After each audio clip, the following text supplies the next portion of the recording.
Eu estava sentada olhando a fonte de chocolate belga e a cascata de champanhe, fazendo as contas de cabeça. Aquele casamento, com banda ao vivo e frutos do mar, não tinha sido barato. O meu irmão pegou o microfone, subiu no palco e abriu aquele sorriso de herdeiro. Pai, mãe, muito obrigado por bancarem esse casamento de contos de fadas para nós. E não só isso. Obrigado também por investirem no nosso novo restaurante de gastronomia molecular. Então era isso. Meus pais pagaram o casamento e ainda investiram num restaurante que servia fumaça. Os mesmos, que algumas semanas antes, chamaram a minha ideia de negócio de porcaria, quando eu pedi um investimento para eles. Meus pais não tiveram coragem de me olhar nos olhos. Eles sabiam muito bem o que tinham acabado de fazer. Só não faziam ideia de que aquele favoritismo escancarado seria a ruína deles. Mas antes, deixa eu voltar um pouco e contar como essa história começou. Eu me chamo Bruna, tenho 30 anos, e sempre fui a clássica nerd da família. Enquanto a minha mãe queria uma filha para passear no shopping para fazer compras, eu passava as tardes trancada no meu quarto, desmontando o computador e aprendendo a programar sozinha. Eu sou apaixonada por tecnologia desde criança. Para mim, tudo tem que ter lógica e funcionar direito. Mas, infelizmente, lógica e bom senso eram coisas que simplesmente não existiam na minha casa. O meu pai, Douglas, se auto-intitulava um visionário do setor imobiliário. Traduzindo para a vida real, ele tinha 2 casas residenciais de aluguel e um prédio pequeno comercial de 2 andares, com meia dúzia de salas, que ele alugava para dentistas, psicólogas, essas coisas. E embaixo ficava uma loja de colchão. Mas, na cabeça dele, ele era o Roberto Justus da cidade. A minha mãe, Silvia, era dona de uma loja de roupas femininas e se achava a própria Donatella Versátil. Os dois juntos formavam aquele clássico casal que adorava posar de mestres do capitalismo, sempre dando lição de empreendedorismo para todo mundo nos almoços de domingo. Mas eles convenientemente esqueciam de contar que o terreno daquele prédio comercial e o dinheiro da construção saíram todos do bolso dos meus avós paternos, Antônio e Helena. Foram eles que deram o dinheiro na mão do meu pai para ele começar a vida. E meu pai nunca achou necessário devolver um centavo para eles. Aliás, não foi apenas esse prédio que os meus pais tomaram posse. Eles tomaram posse também da casa de praia que meus avós compraram há uns 10 anos. Como o meu pai era filho único, ele já se achava o dono de tudo que pertencia aos velhos. E aquela casa de praia não era qualquer casinha de veraneio. Era uma casa de alto nível, daquelas que parecem ter saído do Pinterest, com piscina aquecida, jacuzzi, sauna e de frente pro mar. Eu confesso que fui lá no máximo umas 2 vezes. Era maravilhosa, mas eu estava sempre ocupada trabalhando ou estudando. Em compensação, meus pais e meu irmão amavam ir pra lá todo feriado prolongado para tirar fotos e postar nas redes sociais, agindo na cara dura como se a mansão fosse deles, e não dos meus avós que eles largavam pra trás na cidade. Meus avós sempre apoiaram o meu pai em tudo. Sempre o incentivaram a empreender e sempre ensinaram os valores da família e do trabalho. Eles acreditaram nele quando ele não era ninguém. Algo que meu pai curiosamente decidiu esquecer como se faz. Porque na minha família, o tratamento era bem diferente. Quando eu disse que ia fazer faculdade de tecnologia da informação, os meus pais chiaram absurdamente. Para a minha mãe, sucesso feminino era fazer direito, administração ou medicina. Para eles, fazer TI significava que a filha deles ia passar a vida inteira sendo chamada para arrumar probleminha de computador que não liga e impressora emperrada. Eu ignorei o chilique deles e fiz a faculdade mesmo assim. Aguentei por 4 anos seguidos as piadinhas insuportáveis dos meus pais e do meu irmão. Em todo almoço de domingo, eles falavam rindo que eu ia ser a mulher do TI. Que o meu grande futuro seria ser chamada na sala do chefe para arrumar a impressora quebrada e descobrir que o problema era que ela estava fora da tomada. A minha família zoava pesado. Eles adoravam repetir que eu ia passar fome nessa área, e o meu pai sempre fazia questão de avisar. Olha lá, hein? Nós não vamos ficar te bancando depois de formada. Você escolheu essa bucha, então vai ter que se virar. Eu ouvia calada. Me formei, me mudei para a capital, e fui trabalhar na sede do Banco Bradesco, trabalhando direto na parte de cibersegurança do sistema financeiro. Eu ganhava bem. Não estava comprando jatinho, mas ganhava o suficiente para pagar meu aluguel, minhas contas, e viver a minha vida em paz, sem precisar de um centavo deles. Agora, o meu irmão mais velho era o alecrim dourado. Quando o Júnior decidiu que ia estudar gastronomia, uau, foi o evento do ano lá em casa. Fazer gastronomia era o auge do sucesso. Meus pais pagaram a melhor e mais cara faculdade para o menino dizendo que ele seria tipo o chefe Jacão. E depois de formado, o gênio da culinária arrumou um emprego num restaurante chiquérrimo da cidade como auxiliar de cozinha. Isso mesmo que vocês ouviram. O meu irmão passava 10 horas por dia picando legumes e limpando bancada. Mas, para não se sentir um mero descascador de batatas, ele falava nomes difíceis para enganar a família. Nos churrascos, ele batia no peito e dizia que era o responsável absoluto pelo mise en place e pela brunoise de legumes da cozinha contemporânea. Ele usava termo em francês para esconder que chorava cortando cebola, e meus pais aplaudiam como se ele fosse ganhar uma estrela Michelin. E foi quando eu fiz 28 anos que eu percebi a minha grande oportunidade. Eu via de perto o desespero dos diretores do banco com invasões e vazamento de dados. Eu sabia que as médias empresas estavam totalmente desprotegidas, e decidi criar o meu próprio projeto de segurança digital para pequenas e médias empresas. Um projeto sólido, rentável, prático, sem luxo inicial.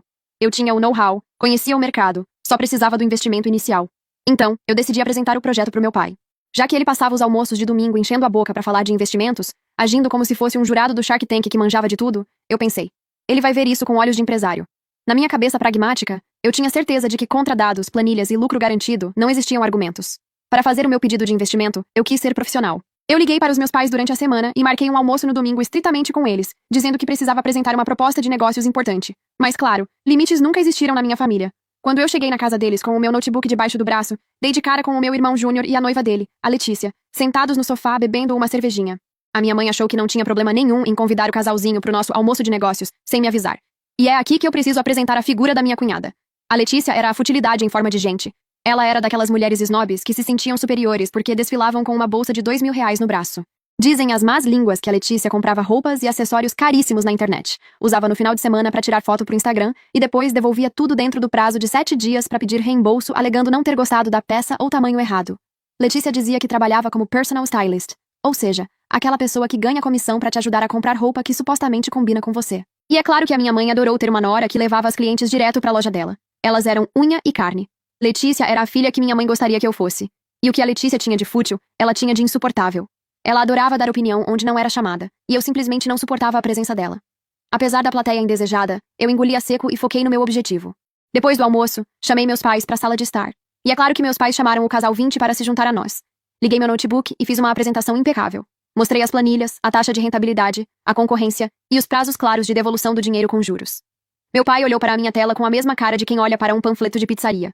Ele balançou a cabeça e mandou um discurso de coach fajuto. Ele me disse que eu era até boa no teclado, mas que não tinha tino comercial, que me faltava a chama dos negócios. Ele teve a coragem de me dizer que investir R$ 200.000 numa coisa que, segundo ele, qualquer um consegue fazer com essas inteligências artificiais de hoje em dia, seria jogar dinheiro fora.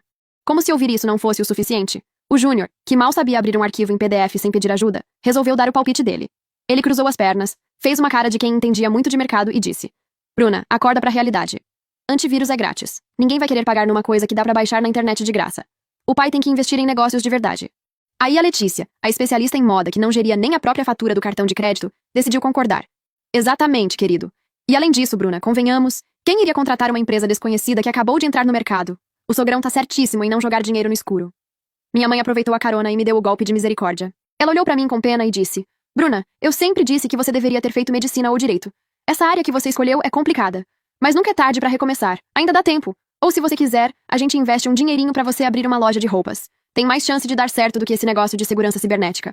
Eu ainda tentei argumentar. Eu apontei para a tela e falei: Pai, mãe, prestem atenção nos números. Não é fantasia. É prestação de serviço essencial. Não é um simples antivírus que se baixa na internet. Escritórios e clínicas pagam fortunas porque não podem ter os dados dos clientes vazados. Eu já tenho o contato de possíveis clientes. O retorno do investimento é garantido no primeiro ano. Eu tentei vender o meu produto com unhas e dentes. Expliquei o modelo de assinatura, a escalabilidade. Mas eu olhava para eles e via 4 paredes de tijolo. Eles me olhavam com aquele sorrisinho condescendente, balançando a cabeça como se estivessem ouvindo uma criança de 5 anos tentando convencê-los a comprar um brinquedo. Eles não faziam a menor questão de tentar entender. Era como tentar vender picanha para vegetariano. Eu desisti. Fechei o meu notebook. Engoli a humilhação em total silêncio. Naquele momento, olhando para a cara de superioridade deles, eu percebi que eles não faziam a menor ideia do que eu fazia, do que o mercado de tecnologia era, e principalmente do que eu era capaz de fazer. A minha mãe então bateu palmas de leve e mudou de assunto na mesma hora. Em 5 segundos, o meu projeto de vida foi esquecido, e a conversa na sala inteira virou sobre as flores, o buffet e a lua de mel do casamento dos pombinhos, que aconteceria dali a um mês. Já que eu não consegui o empréstimo com os meus pais, eu fui procurar quem realmente entende de dinheiro, os bancos. Eu não ia desistir da minha empresa, só porque 4 pessoas ignorantes na sala de estar não entenderam o meu projeto. Eu comecei a correr atrás de linhas de crédito para pequenos empreendedores. Fiz dezenas de simulações, pesquisei taxas, coloquei as planilhas lado a lado e estava planejando com toda a calma do mundo em qual instituição eu faria o meu negócio acontecer. E então, como num piscar de olhos, o mês passou. E o grande evento do ano chegou. O casamento do Júnior e da Letícia. Quando eu cheguei no local da recepção, eu confesso que fiquei chocada. Era um buffet chique. Eu andava pelo salão observando a ostentação toda. Tinha fonte de chocolate belga, ilha de frutos do mar, cascata de champanhe e uma banda ao vivo. A Letícia desfilava pelo salão com um vestido cheio de pedrarias, agindo como se fosse a princesa de Mônaco. Eu me sentei na mesa junto com os meus avós paternos, seu Antônio e Dona Helena, e fiquei me perguntando intimamente como um auxiliar de cozinha e uma personal stylist caloteira tinham conseguido bancar uma festa daquelas. A resposta veio logo depois do jantar. A banda parou de tocar e o Júnior pegou o microfone. Ele subiu no palco com a Letícia do lado dele e fez aquele clássico discurso emocionado de herdeiro. Eu queria agradecer a presença de todos vocês. Ele começou, com um sorriso de orelha a orelha. E queria fazer um agradecimento mais do que especial aos meus pais. Pai, mãe, muito obrigado por bancarem esse casamento de contos de fadas pra nós. E não só isso. Ele fez uma pausa dramática. Eu gelei na cadeira. A minha cabeça, viciada em planilhas, começou a fazer as contas no mesmo instante. Aquele buffet, a banda, a fonte de chocolate, o vestido da Letícia. Aquela festa toda não tinha saído por menos de R$ 100.000. Metade do dinheiro que eu pedi para o meu negócio, eles tinham acabado de queimar numa noite de festa para o meu irmão. Eu já estava achando que o fundo do poço era aquele, mas o Júnior continuou. Obrigado por acreditarem no meu sonho e investirem no nosso novo negócio. Pessoal, em breve inauguraremos o nosso novo restaurante de gastronomia molecular. Eu juro que o camarão que eu tinha acabado de comer ameaçou voltar na mesma hora. Eu olhei pro palco pensando. O meu irmão não sabe nem fazer um miojo direito e eles deram dinheiro na mão dele para abrir um restaurante de gastronomia molecular? Para você que não sabe o que é gastronomia molecular, deixa eu traduzir o que isso significa na prática. É a arte de cobrar caríssimo para fazer experimento de feira de ciências com a comida. A pessoa paga um valor absurdamente alto por um menu degustação em sequência, que é só um nome bonito para justificar servir porções minúsculas para não sobrecarregar o paladar. Em vez de cozinhar, o grande chefe Júnior ia passar o dia transformando suco em bolinhas para fingir que é caviar de frutas, e batendo sabor concentrado com lecitina de soja para servir uma textura de espuma com cheiro de orégano. E a apresentação é um teatro só. Chega aquele prato na mesa coberto por uma redoma de vidro, cheio de fumaça feito com gelo seco. O conceito deles é surpreender você. O garçom traz uma coisa que parece um ovo frito, mas quando você morde, descobre que é uma sobremesa de coco com manga. E para finalizar, eles jogam um suco no nitrogênio líquido para fazer um sorvete endurecer na sua frente. Você sai de lá 30% mais pobre e morrendo de fome, mas com a experiência maravilhosa de ter sentido o sabor da comida pelo nariz. E era essa feira de ciências fajuta que o Júnior e a Letícia iam construir com o dinheiro dos meus pais. Aquele foi o golpe perfeito. O favoritismo não estava apenas sendo esfregado na minha cara, estava sendo gritado no microfone para 300 pessoas ouvirem. Eu olhei pro lado e vi os meus avós batendo palmas por pura educação. O meu avô Antônio olhou para mim e percebeu que eu estava visivelmente chateada. Eu não consegui disfarçar o desgosto. Ele se inclinou na minha direção e perguntou baixinho se estava tudo bem. Eu forcei um sorriso, disse que estava tudo bem e que eu ia apenas pegar mais uma bebida. A raiva já tinha me consumido. Eu olhei na direção da mesa dos meus pais e vi que eles estavam sorrindo, abraçando alguns convidados, mas visivelmente virando o rosto e desviando o olhar para não cruzar com o meu. Eles sabiam o que tinham acabado de fazer. Com a taça ainda na mão, eu me levantei e andei até eles. Eu não ia fazer um barraco, mas também não ia engolir aquilo calada. Meus pais me viram chegando e o sorriso forçado da minha mãe vacilou. Eu parei na frente do meu pai e falei num tom baixo, mas frio o suficiente para cortar gelo. Então quer dizer que a minha empresa de cibersegurança era jogar dinheiro fora, mas um restaurante pro Júnior que serve fumaça é um negócio rentável? Meu pai, com um copo de uísque na mão, não recuou 1 milímetro. A arrogância daquele homem era inabalável. Ele me olhou e soltou a pedrada. Bruna, o dinheiro é meu e eu invisto na proposta que me parece mais sólida e com maior potencial de crescimento. Negócios são negócios. Não é porque você é minha filha que eu tenho a obrigação de jogar o meu patrimônio em qualquer porcaria. O seu projeto era arriscado. O restaurante do seu irmão é algo de verdade, é tangível, tem a cara da nossa família. Estude mais, cresça e aprenda a lidar com o mercado. Qualquer porcaria. Foi essa a expressão que ele usou para o projeto que eu demorei meses para criar. Eu não disse mais nada. Virei as costas e voltei para a minha mesa, sentando pesadamente na cadeira. O meu avô, que percebeu a minha cara de ódio, colocou a mão áspera dele em cima da minha e perguntou o que o meu pai tinha me dito para eu ficar tão brava. Eu não me segurei. Repeti palavra por palavra a ofensa que eu tinha acabado de ouvir. O meu avô balançou a cabeça em negação, visivelmente decepcionado com o próprio filho, e disse baixinho. O seu pai aposta no Júnior porque o Júnior é igualzinho a ele quando jovem, meio cabeça dura. Ele apertou a minha mão com força e me deu a salvação secreta. Vá lá em casa amanhã pra almoçar com a gente e leve esse seu projeto pra eu ver. No dia seguinte ao casamento, de ressaca moral e emocional, eu fui almoçar na casa dos meus avós. Sem expectativa nenhuma, levei o meu notebook. Depois do almoço, na mesa da cozinha, enquanto minha avó passava um café, eu abri a minha apresentação de novo. Eu respirei fundo e mostrei as planilhas para o meu avô, um homem que construiu a vida trabalhando de sol a sol. Ele não entendia nada de nuvem, servidor, e achava que firewall era nome de filme de ação. Mas ele entendia de números. Ele entendia de oferta, de demanda e, acima de tudo, ele entendia de trabalho duro. Eu expliquei para ele o básico. Vô, eu vendo trancas virtuais de segurança máxima para empresas que não podem ter os dados roubados. Eu cobro um valor mensal, como um aluguel, para garantir que os ladrões não entrem na casa deles, nesse caso no servidor deles. Meu avô não me interrompeu uma vez sequer. Não deu risadinha condescendente. Não fez discurso motivacional, apenas escutou atentamente tentando entender os termos novos que ele nunca tinha ouvido falar na vida. Quando eu terminei, ele colocou os óculos na ponta do nariz, olhou para a tela, olhou para mim e disse: O retorno garantido do investimento é no primeiro ano, é isso mesmo? Eu concordei. Ele pegou a xícara de café, deu um gole, olhou para minha avó e disse: Helena, liga para o banco amanhã cedo, nós vamos fazer a transferência. Eu comecei a chorar na mesma hora. Ele me entregou a chance da minha vida, apertou a minha mão e me deu apenas um conselho. Dê o seu melhor, minha neta. Trabalhe duro e mostre para os seus pais e para o seu irmão que eles estavam completamente errados sobre você. Nós assinamos um contrato de empréstimo com uma taxa de juros muito menor do que qualquer banco me cobraria. E já na semana seguinte, com o dinheiro na conta, eu botei a mão na massa. Pedi demissão do Bradesco e voltei para a minha cidade natal. Aluguei um apartamento pequeno para morar, uma sala comercial minúscula para a empresa, comprei os servidores que eu precisava e trabalhei 16 horas por dia. Eu não postava uma foto sequer no Instagram. Para minha família, eu era uma desempregada vivendo de bico consertando computadores. Nos poucos encontros familiares que eu consegui ir, eles ainda faziam piadinhas, perguntando se eu já tinha arrumado um emprego de verdade. Mas no fundo, ninguém ligava muito para a minha vida. O grande assunto da família, a estrela brilhante de todas as conversas, era o fantástico restaurante molecular do Júnior, que eu apelidei carinhosamente de Fumacê. 4 meses depois do casamento, o Fumacê inaugurou. E posso dizer com todas as palavras que foi um show de horrores desde o primeiro dia. O Júnior resolveu abrir o restaurante no prédiozinho comercial do meu pai. Eles tiraram a loja de colchões do térreo para montar a melhor experiência gastronômica da vida. E meus amigos, eles não economizaram no mau gosto. Gastaram uma fortuna na decoração. Era tudo preto, com luzes neon parecendo uma balada. Mas, se vocês acham que o meu irmão estava lá dentro cozinhando, vocês estão muito enganados. Como o Júnior não sabia nem fazer miojo direito, ele contratou um chefe de fora especializado nesse tipo de comida. E pelo naipe do cara, não devia ser nada barato. Já a Letícia se autoproclamou diretora de relacionamento e branding do restaurante, e o Júnior era o CEO. Na prática, isso significava que os dois passavam a noite inteira sentados numa mesa tomando champanhe ou desfilando pelo salão. Eles não pegavam num pano de prato, só ficavam lá mandando nos funcionários. Nos primeiros 3 meses, o restaurante até que foi um sucesso. Afinal, a cidade toda queria ir ao restaurante chique instagramável para tirar foto da comida saindo fumaça e postar. Eles estavam faturando bem. Ou melhor, estava entrando dinheiro. Porque faturar e dar lucro são coisas que o meu pai aparentemente esqueceu de ensinar pro filhinho dele. Um dia, no aniversário de uma tia nossa, o show de hipocrisia foi completo. Como o Júnior adorava ser o centro das atenções, ele monopolizou a festa inteira e não falava de outra coisa, a não ser do seu grande restaurante de sucesso.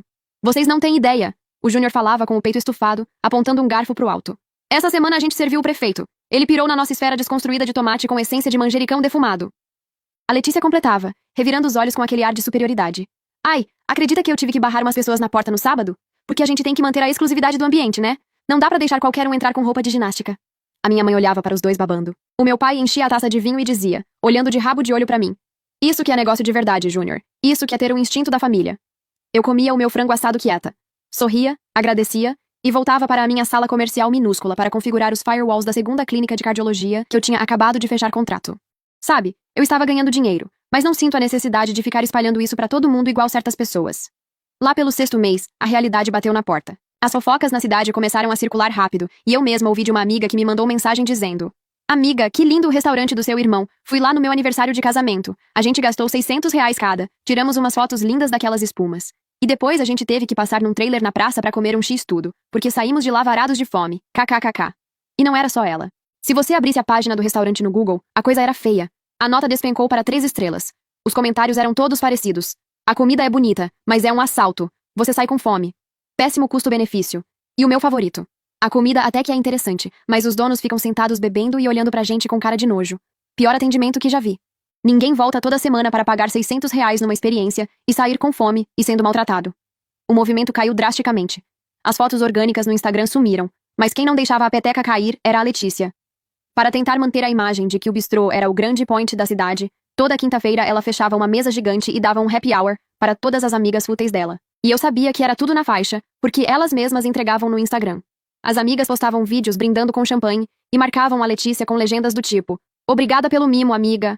Ou, noite patrocinada pela melhor dona de restaurante. Elas passavam a noite inteira fazendo propaganda para parecer que o restaurante estava bombando. Eu sabia que um dia a conta não ia fechar. Um negócio não sobrevive só de fumaça e bebidas grátis para as amigas da dona. Mas, se você perguntasse para os meus pais, o restaurante estava indo melhor do que nunca. O orgulho deles jamais permitiria admitir que a ideia brilhante do Júnior estava afundando. Eles mantinham a pose de família bem-sucedida, agindo como se tudo estivesse indo de vento em popa. Só que não. Enquanto o castelo de fumaça da minha família desmoronava, o meu império estava sendo construído em silêncio. 1 ano e meio depois de abrir a empresa, eu já tinha assinado contratos de cibersegurança com 3 grandes hospitais da capital, com uma rede inteira de laboratórios e vários outros. Minha conta bancária tinha batido os R$ 3 milhões. A primeira coisa que eu fiz foi ir até a casa do meu avô. Depositei na conta dele não só o valor do empréstimo integral e os juros que combinamos, mas um bônus gordo, como agradecimento por ele ter sido o único a acreditar em mim. Eu saí do aluguel e comprei um belo apartamento num bairro excelente, quitado à vista. Tinha um carro novo, mas sem luxos exagerados. Para todos eu ainda era a mesma Bruna. Usava calça jeans, camiseta preta e tênis. Ninguém da minha família fazia a menor ideia de que eu era milionária. Já do lado dos grandes investidores, a água não estava batendo na bunda, já estava batendo no pescoço. O Fumacê virou um poço sem fundo. Ao invés de fechar as portas e assumir o erro, o meu pai preferiu sacrificar tudo o que tinha. Uma prima da minha mãe, que adorava uma fofoca, veio me contar que o meu pai tinha vendido as 2 casas de aluguel. Aquelas casas eram a aposentadoria garantida dele, o orgulho do patrimônio da família. E ele vendeu tudo, num desespero absurdo, para pagar empréstimos e cobrir o buraco que a gastronomia molecular do Júnior estava cavando. Mas claro que eles jamais iam admitir isso em público. Jamais. O ápice do ridículo aconteceu no final do ano, quando os meus avós paternos iam completar 60 anos de casados. Bodas de diamante. Um marco incrível. Numa terça-feira, o meu pai mandou uma mensagem no grupo de WhatsApp da família. Pessoal, mês que vem, dia 30, é o aniversário de bodas de diamante do vovô e da vovó.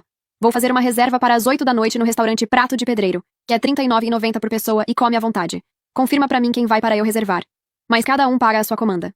Eu olhei para a tela do celular e não acreditei no que eu estava lendo. O homem que tinha torrado R$ 100.000 para fazer uma festa de casamento com cascata de chocolate belga pro alecrim dourado, agora queria levar os meus avós, que deram o dinheiro do primeiro terreno da vida dele, para comemorar num self-service mal avaliado de beira de estrada? Eu não consegui segurar a minha boca. Digitei lá no grupo. Pai, sério isso? Bodas de diamante não como o quanto puder de R$ 40? Por que a gente não faz um jantar decente lá no restaurante chique do Júnior? A resposta demorou uns 10 minutos. Eu podia imaginar o meu pai suando frio, andando de um lado para o outro na sala pensando em como sair daquela. A desculpa veio esfarrapada, escrita com pressa. Infelizmente não dá, Bruna. A agenda lá tá lotada. Lista de espera de semanas. Digitei de volta. Vamos fazer o seguinte. Os meus avós não vão comemorar 60 anos de casamento num restaurante chamado Prato de Pedreiro, com suco em pó grátis. Deixa que eu organizo uma festa pra eles, por minha conta. 10 segundos depois, o celular tocou na minha mão. Era a minha mãe me ligando. Eu atendi, e a primeira coisa que eu ouvi foi a risada debochada do meu pai no fundo da sala.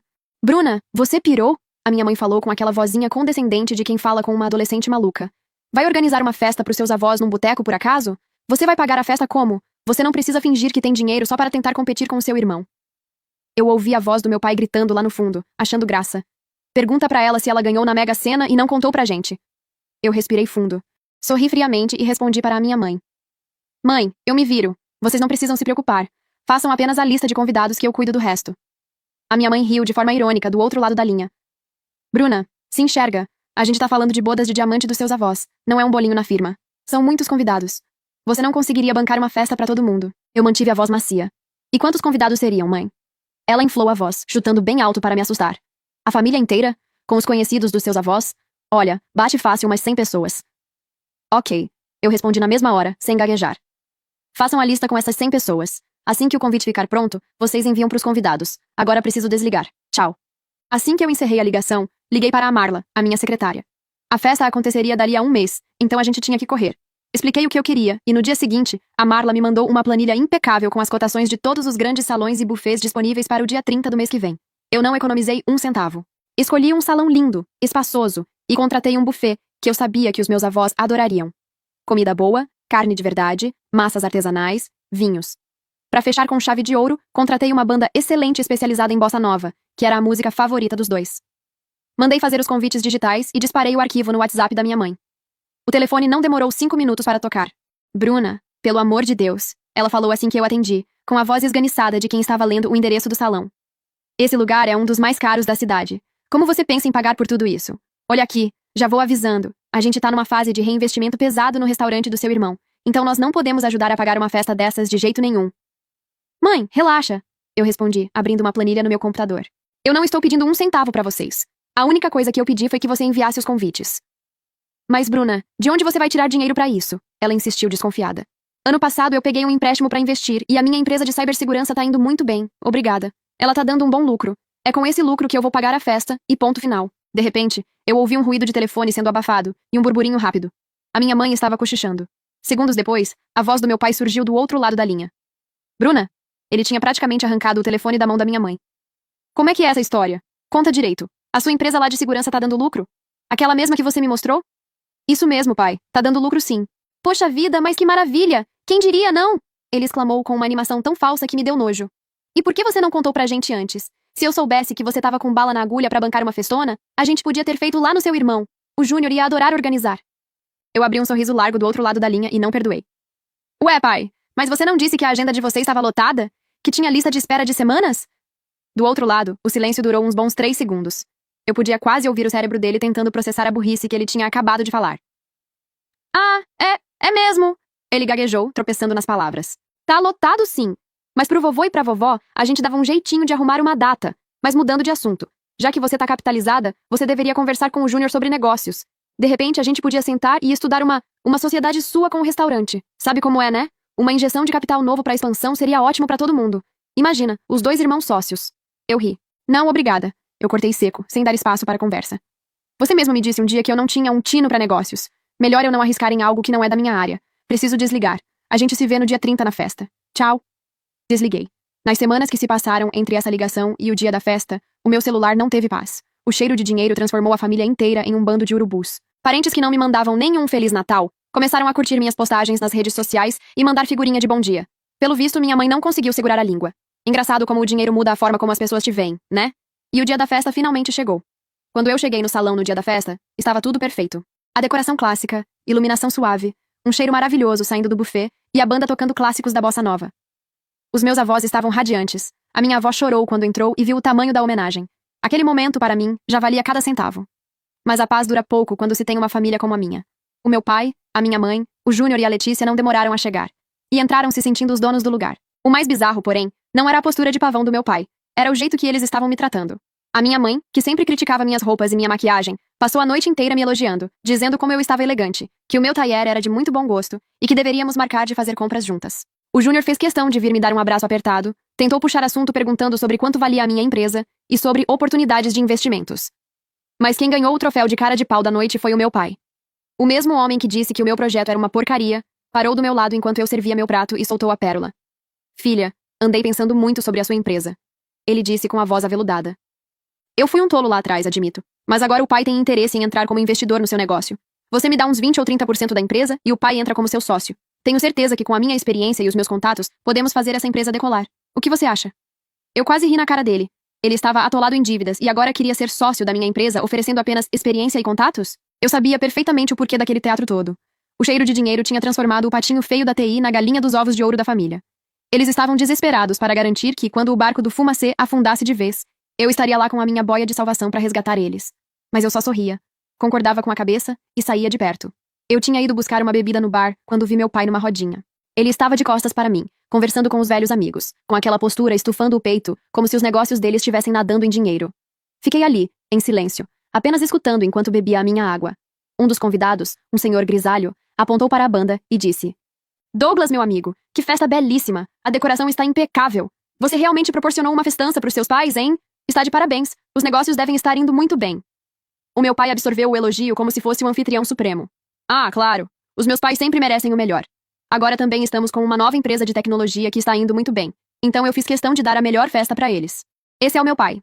O homem que vendeu as casas de aluguel que eram o seu orgulho para bancar o joguinho de laboratório do Júnior, agora estava atolado em dívidas até o pescoço, e mesmo assim estava ali, usando a minha empresa como um escudo para não parecer um falido na frente da alta sociedade.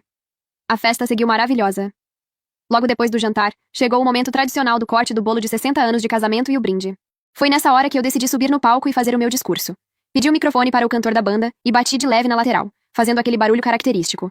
O salão inteiro olhou para mim. Eu abri o meu melhor e mais doce sorriso. Boa noite a todos. Eu queria fazer um brinde. Um brinde aos donos dessa noite, meus avós, Antônio e Helena. Todos levantaram as taças.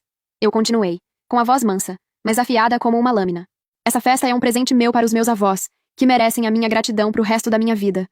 Quando eu decidi abrir a minha empresa, muita gente achou que era loucura. Na verdade, ninguém acreditou muito em mim, nem mesmo os meus pais. Eu soltei uma risadinha leve. Mas os meus avós, eles confiaram. Eles investiram na minha empresa quando eu mais precisei. E é por causa do investimento deles que eu consegui fazer o meu sonho virar realidade.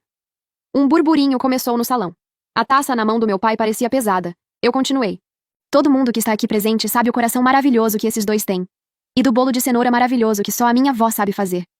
O sucesso da minha vida, eu devo a vocês, vô Antônio e vó Helena. Eu amo muito vocês. Parabéns pelos 60 anos de união. Eu levantei a taça. O salão aplaudiu e a banda voltou a tocar uma música suave. Eu desci do palco, plena, e caminhei em direção à área externa do salão para pegar um ar. Mas eu nem cheguei na porta. Senti alguém me puxar com firmeza pelo braço para o corredor lateral, perto dos banheiros. Era o meu pai, vermelho de ódio, acompanhado da minha mãe, do Júnior e da Letícia. Os quatro nervosos, mas se controlavam para não fazer escândalo.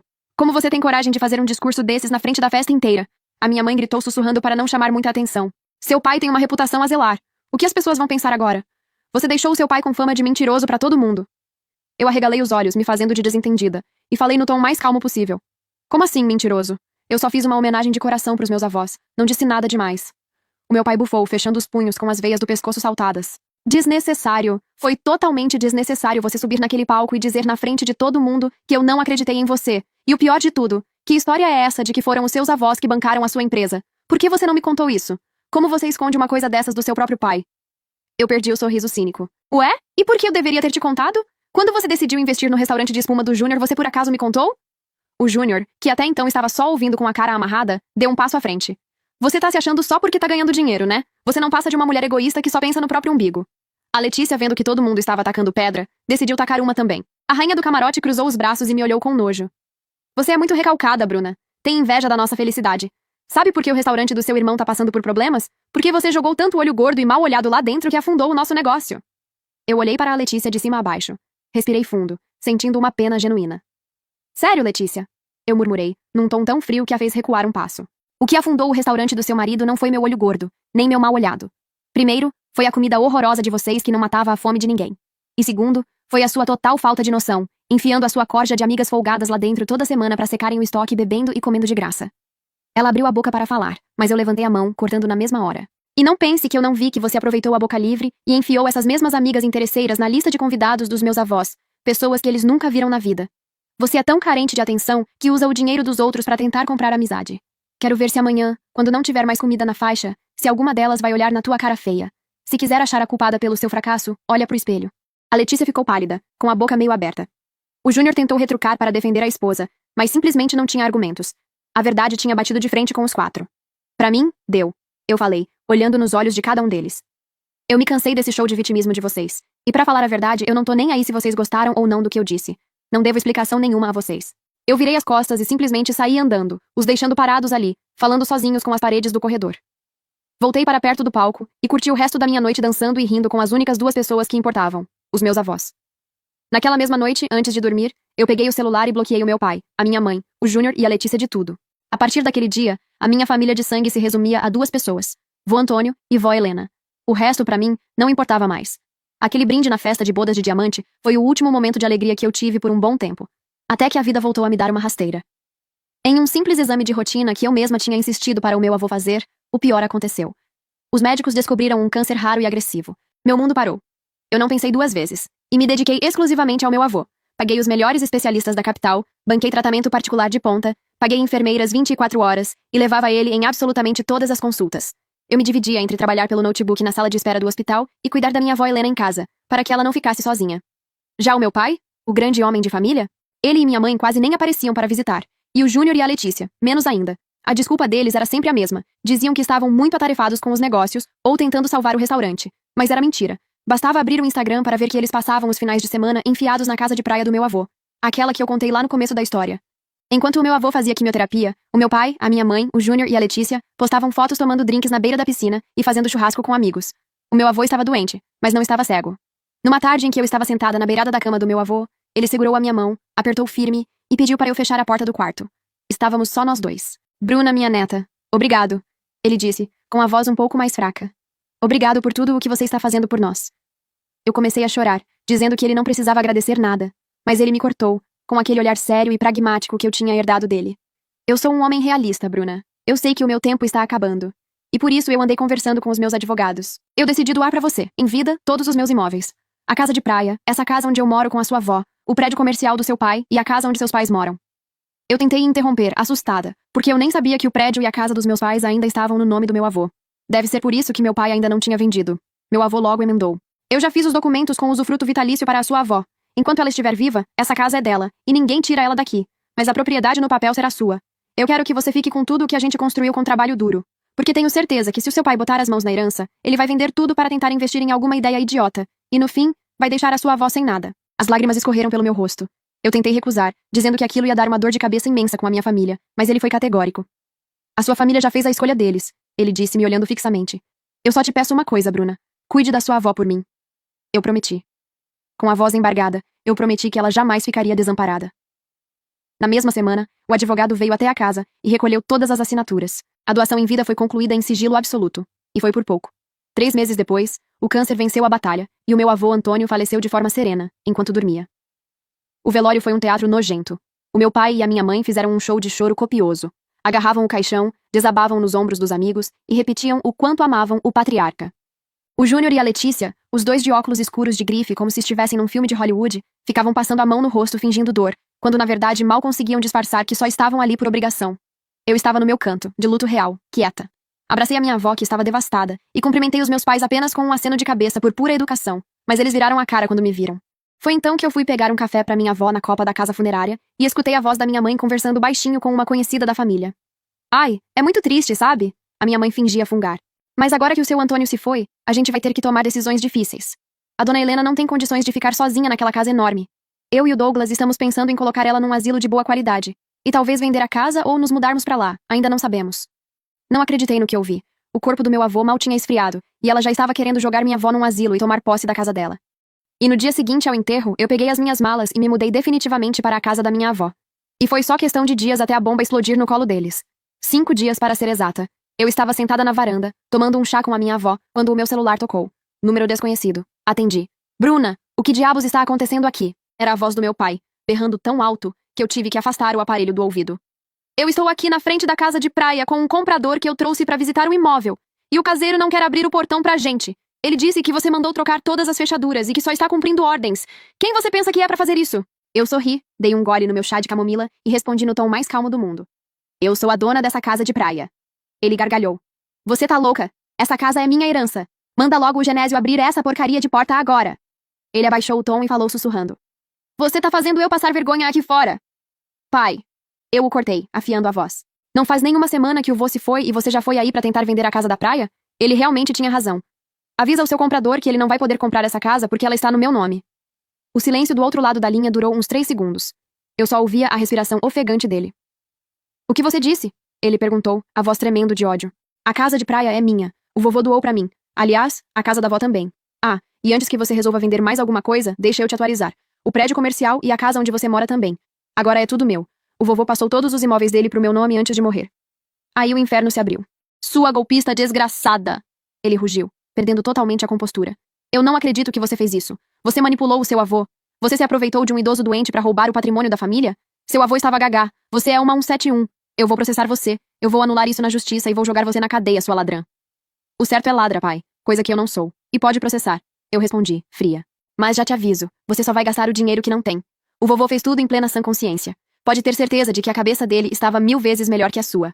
Ah, quer saber de uma coisa? Eu vou pedir pro meu advogado, o Dr. Fernando, te ligar pra marcar uma reunião. Ele vai desenhar pra você entender como é que as coisas funcionam agora. Eu desliguei o telefone, bloqueei aquele número também e voltei a tomar o meu chá. No dia seguinte, a reunião aconteceu numa sala de conferências do escritório do Dr. Fernando. Assim que eu me sentei, a porta abriu.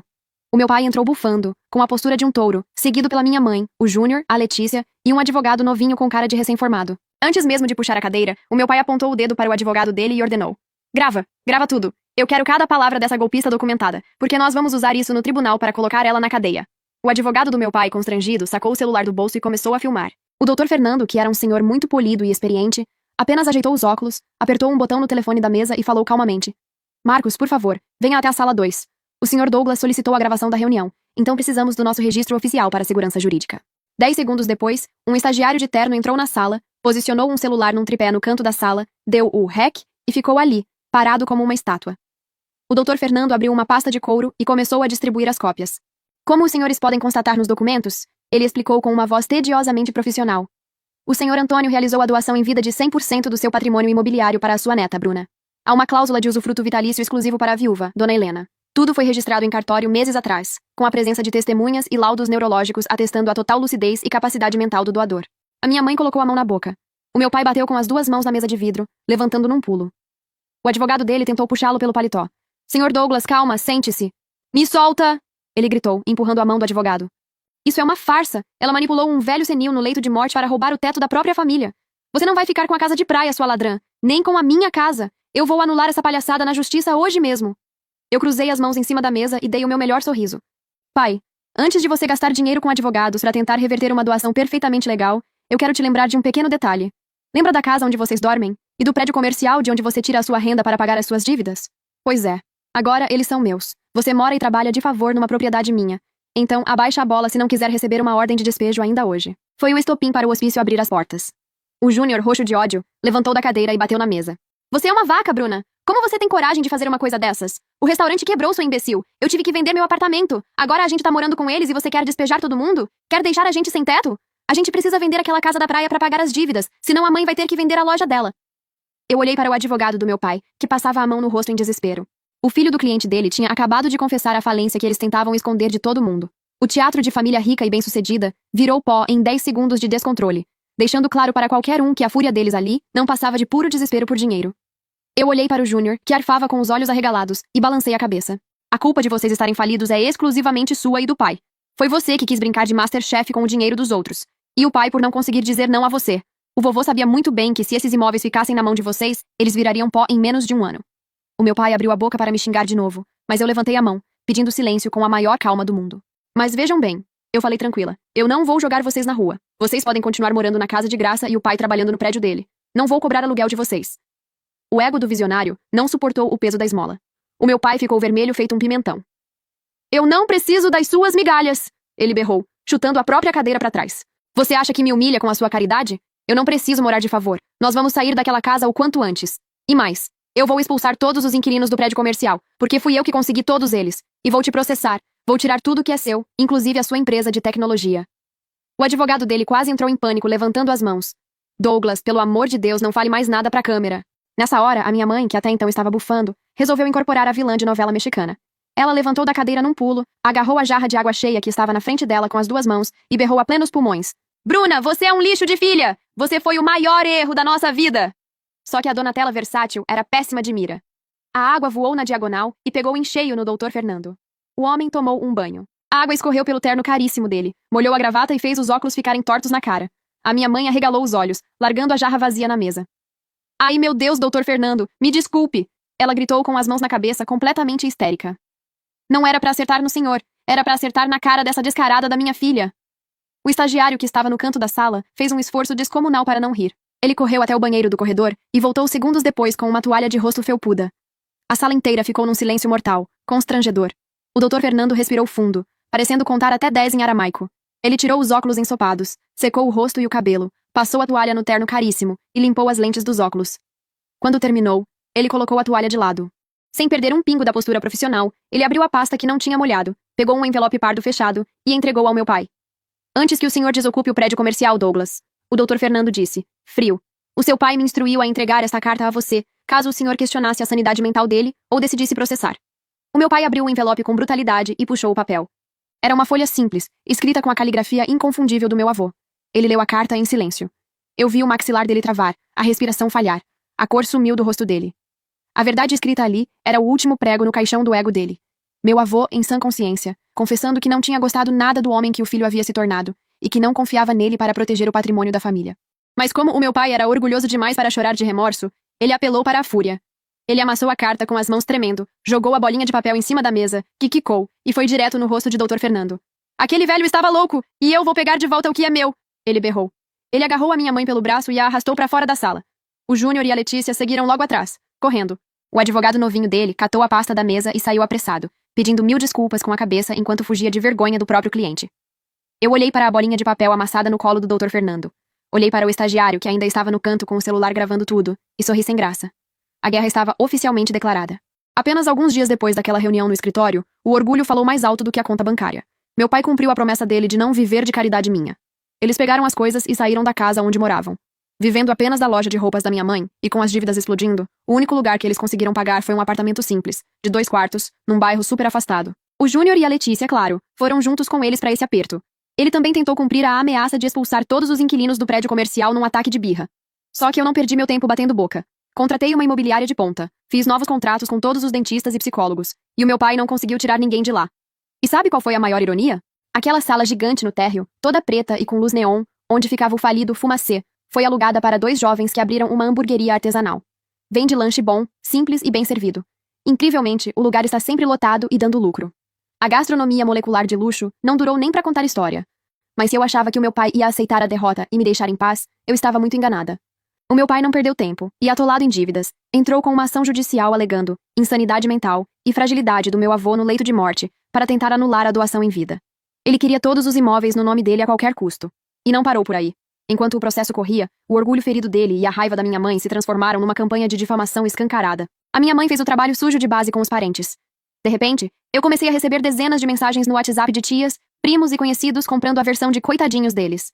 Diziam que o dinheiro tinha subido à minha cabeça, que eu era uma filha desprezível e gananciosa por ter roubado do meu próprio pai e avô, e que eu ia queimar no mármore do inferno por isso. Eu não perdi o meu tempo respondendo a ninguém. Apenas arquivava e bloqueava. Já o meu pai usou os contatos que ainda tinha na alta sociedade da cidade para queimar a minha imagem. Ele espalhava para todo mundo que eu tinha dado um golpe duplo. Dizia que eu manipulei um velho gagá senil para roubar os imóveis. E também contava que peguei dinheiro dele prometendo metade da empresa de tecnologia, e nunca cumpri. Mas eles cruzaram a linha vermelha quando resolveram ir para a internet. Meus pais começaram a postar em redes sociais abertas difamando a minha empresa. Eles me acusavam de ser uma golpista corporativa, uma pessoa que não era confiável. Com essa exposição pública mentirosa, não teve jeito. A minha empresa começou a sofrer cancelamentos, e eu acabei perdendo alguns contratos que já estavam engatilhados. Até aquele momento eu estava tolerando a gritaria e a choradeira deles.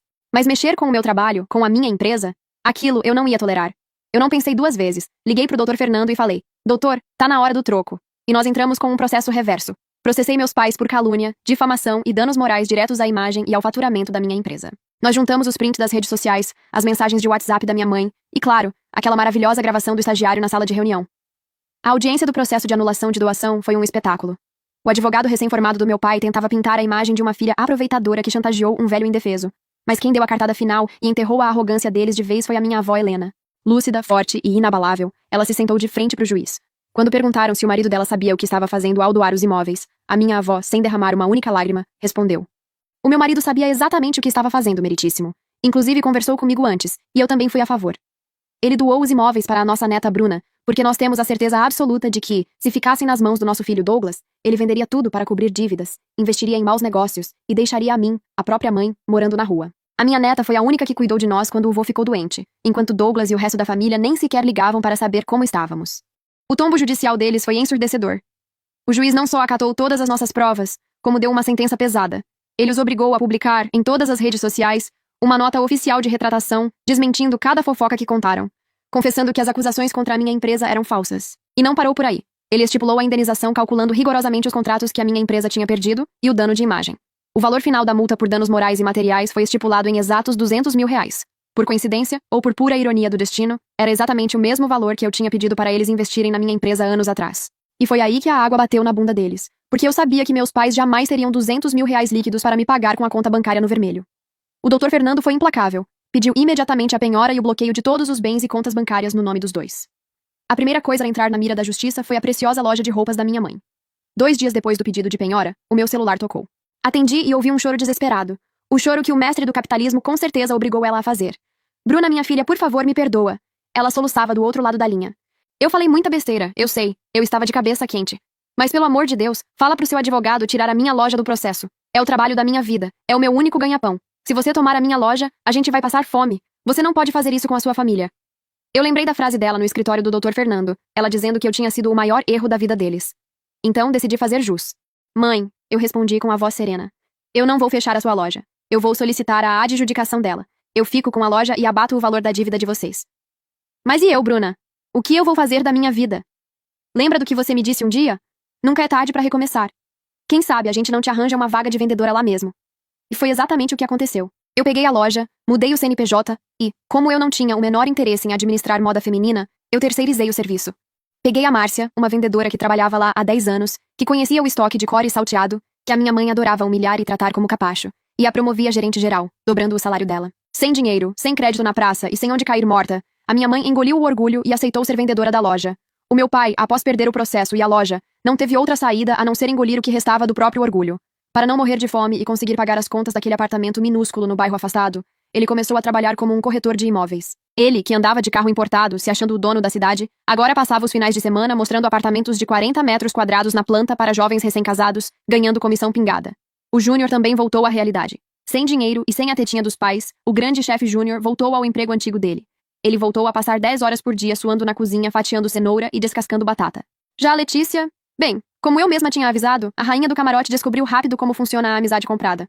No segundo em que as portas do Fumacê fecharam e a Boca Livre acabou, aquelas amigas dela sumiram do mapa. Ninguém mais curtia as fotos dela, e ela parou de ser convidada para qualquer evento. A personal stylist virou apenas a esposa de um cortador de legumes. E eu cumpri a promessa que fiz ao meu avô. Peguei a minha avó, enchi um caminhão com as coisas dela, e nós nos mudamos de vez para a casa de praia. E é daqui que eu estou contando essa história. A brisa do mar é maravilhosa.